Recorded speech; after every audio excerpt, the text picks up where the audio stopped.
Shalom peuple de Dieu. Depuis un certain temps, je fais l'objet de prédications ciblées, des chansons manqueuses, des vidéos et des propos sur les réseaux sociaux, tous empreintes de prétentions, de diffamations et de malveillances spirituelles. J'ai gardé le silence, croyant qu'avec le temps, chacun allait se ressaisir, reconnaître ses torts et se corriger. Malheureusement, les attaques continuent avec de plus en plus de violence. Mais comme le disait le prophète William Branham, si quelqu'un dit des choses fausses sur vous et que vous ne réagissez pas, alors vous les avez approuvées. Je prends donc aujourd'hui la parole, non par orgueil, ni par amour des querelles, mais pour rétablir la vérité et clarifier certaines choses devant Dieu et devant les hommes. Et donc je m'adresse ici au frère Grace Mutombo de l'église Sublime Tabernacle, suite à des multiples sorties médiatiques truffées de contre-vérités, de jugements hâtifs et des propos diffamatoires à mon encontre. Celui qui répand la calomnie divise les amis. Proverbe 16, 28. Premier point. À propos de cheveux rasta et du style de mes filles et garçons d'honneur. Tu t'es longuement appesanti sur l'apparence de mes invités, leur coiffure, leur style vestimentaire et leur posture.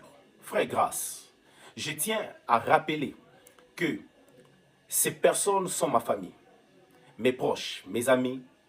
Je ne pouvais ni ne vouloir leur interdire l'accès à mon mariage, qui est un événement social, familial et ouvert.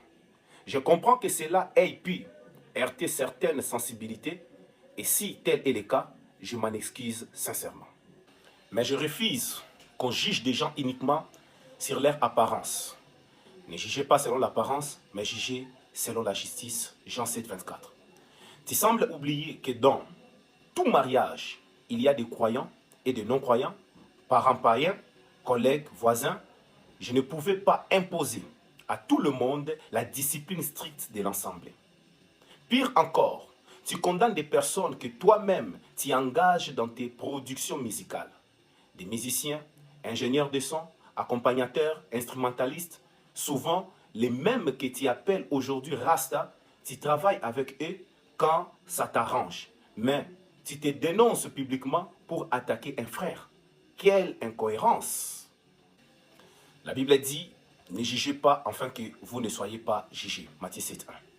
Deuxième point.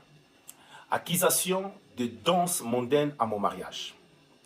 Tu as affirmé que des danses mondaines ont été pratiquées lors de mon mariage. C'est un mensonge pur et simple.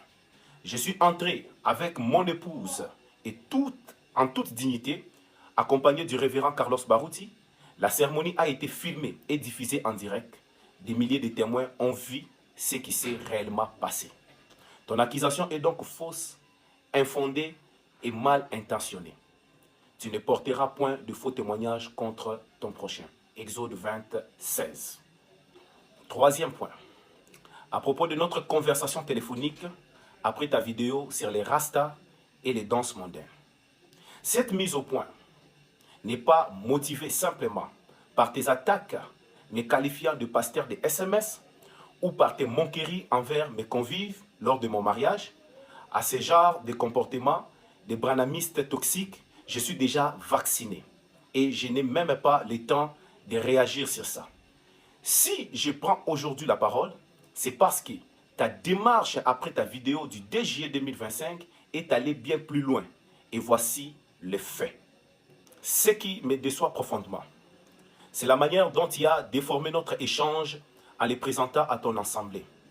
Dans ton église, tu as affirmé que tu m'avais présenté la parole au sujet des prétendus égarements de ma part et que j'avais reconnu mes torts allant jusqu'à te présenter des excuses, notamment pour des attaques que j'aurais faites contre toi sur les réseaux sociaux. La vérité, c'est que je ne sais pas quand ni où j'ai jamais parlé de toi, ni directement, ni indirectement, sur les réseaux sociaux. Par contre, c'est toi qui, à travers tes publications et tes vidéos, passes ton temps à m'attaquer ouvertement ou subtilement. Pendant notre conversation téléphonique, à laquelle j'ai consenti uniquement par égard pour le frère Bill Désert, je t'ai brandi de preuves claires de tes insinuations et accusations répétées. D'abord, tu as nié que ta vidéo contre les Rastas soit récente, présentant qu'elle datait de longtemps. Tes disciples ont même propagé l'idée qu'il s'agissait d'une vieille vidéo. Mais quand on t'a confronté à la réalité, tu as changé de discours, tu as cherché à minimiser, puis tu as demandé pardon. Mais surtout, et c'est le cœur même de cette mise au point, tu as reconnu publiquement avoir eu tort en me qualifiant de pasteur de SMS au lieu de pasteur du message, allant jusqu'à me traiter de faux révérend. Ce sont des accusations graves et tu as finalement admis ton erreur en demandant pardon. Malheureusement, tu n'as jamais rapporté cette version devant ton assemblée, préférant livrer une interprétation tronquée qui te dédouane et me condamne. Tu as même prétendu que mon épouse t'aurait demandé pardon. C'est faux. C'est toi qui as demandé à lui parler pour chercher une bonne communion. Elle ne te connaît pas et ne connaît pas nos problèmes. En quoi devait-elle te demander pardon? Enfin, tu affirmes que j'aurais dû vouloir communier dans ton assemblée. Encore une contre-vérité. C'est toi qui as suggéré que nous fassions une photo ensemble pour calmer les gens sur les réseaux. Je n'ai jamais dit vouloir venir communier chez toi. Je précise ici devant tous que j'ai l'enregistrement complet de notre conversation. La Bible dit que votre oui soit oui et que votre non soit non. Matthieu 5, 37. Quatrième point, l'hypocrisie de plusieurs pasteurs silencieux ou complices. Je dénonce ici l'hypocrisie de certains pasteurs qui me soutiennent en privé par message, mais qui en public soutiennent ou tolèrent les diffamations. Certains me disent même en privé qu'ils auraient préféré se marier à d'autres personnes et qu'ils regrettent leur choix actuel. Mais en public, ils se lient avec ceux qui, par ignorance, m'insultent. D'autres m'ont même soutenu avec des citations, mais en public font semblant et affichent une neutralité hypocrite. D'autres encore, frustrés de ne pas avoir été invités à mon mariage, ont pris position publiquement, non pas par vérité, mais par frustration. À cause de toute cette hypocrisie en public, c'est juste pour essayer de garder une image conservatrice et religieuse et maintenir leurs relations avec d'autres pasteurs et leurs fidèles, de peur que leurs fidèles et l'opinion les jugent sévèrement d'avoir changé la doctrine qu'ils avaient prêchée. À vous tous, je vous rappelle, la lèvre véridique est affermie pour toujours, mais la langue fausse ne subsiste qu'un instant. Proverbe 12, 19. Cinquième point, ma vie privée n'est pas un sujet de baise. Mon mariage n'est ni une plateforme politique, ni un défi religieux, ni une stratégie de visibilité.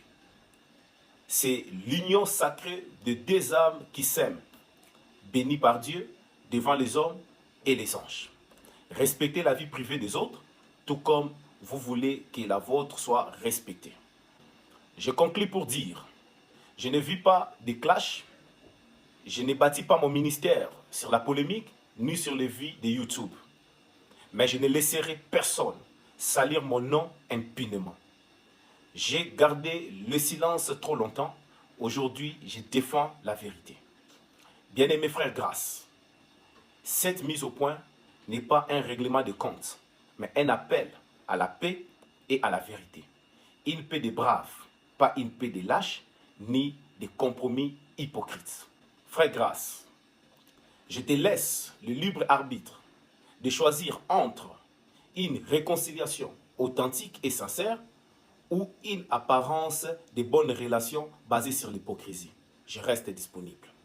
Frère Branham dit, la plus grande victoire que vous pouvez remporter, c'est de vous vaincre vous-même. Recherchez la paix avec tous et la sanctification sans laquelle personne ne verra le Seigneur. Hébreux 12, 14. Philippe Sissioté béni. Merci.